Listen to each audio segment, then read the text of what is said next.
So this was Walter Delamare's bell, which was with me from a very, very early age.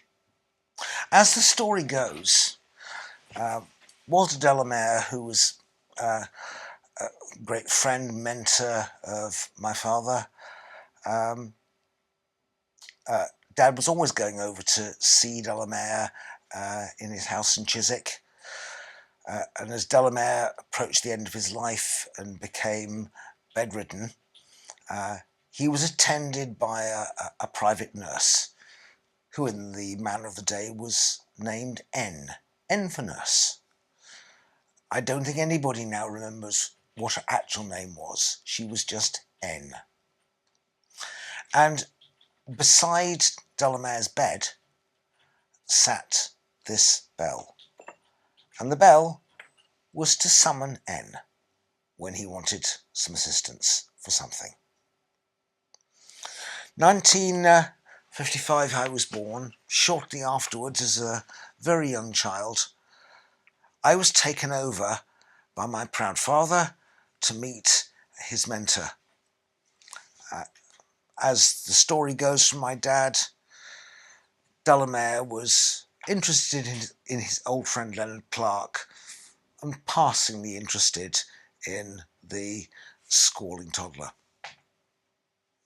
The toddler was not in the slightest bit interested in the old poet, but was absolutely fascinated by the bell and played with the bell.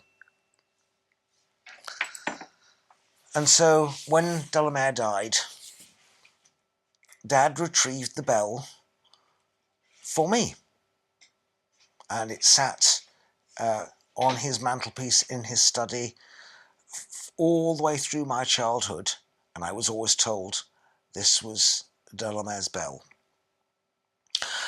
And as a teenager, I'm questioning everything.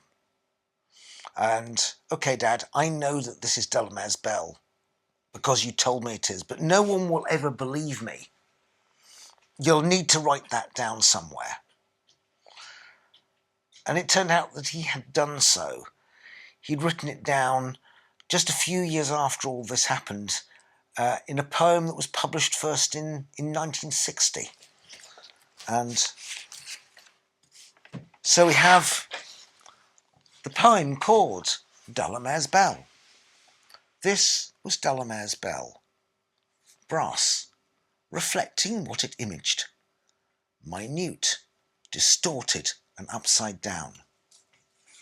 The handle, a black minaret on its tower, its tiny tongue, time's clapper, tinkling like glass inside. It used to rest on the table by his bed, with flowers, a clock, and books unopened or half read.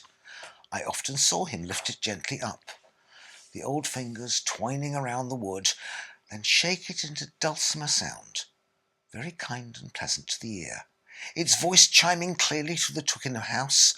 A few charmed seconds, and then the bell was brought to dumbness, the air was still. The Roman head sank back to rest. It was all over. And I used to think how like Delamere this bell was. Fragile, haunting, sure, precise, sounding boards for dream and the indefinable. And now, Delamere dead, the flowers dead, the clock counting out life elsewhere, my son rings the bell. Rings it, not for a poet's passing or for curfew for night. Rings it, innocent bellman, through childhood's frail home. Through twilight, moonlight, the soft shades, listening forests of stars, the dusty pavilions of time. But oh, if I rang till doomsday's crack, I could not bring him back. Let this blithe bellman ring. And so there, that is the poem and the story of Delamere's Bell.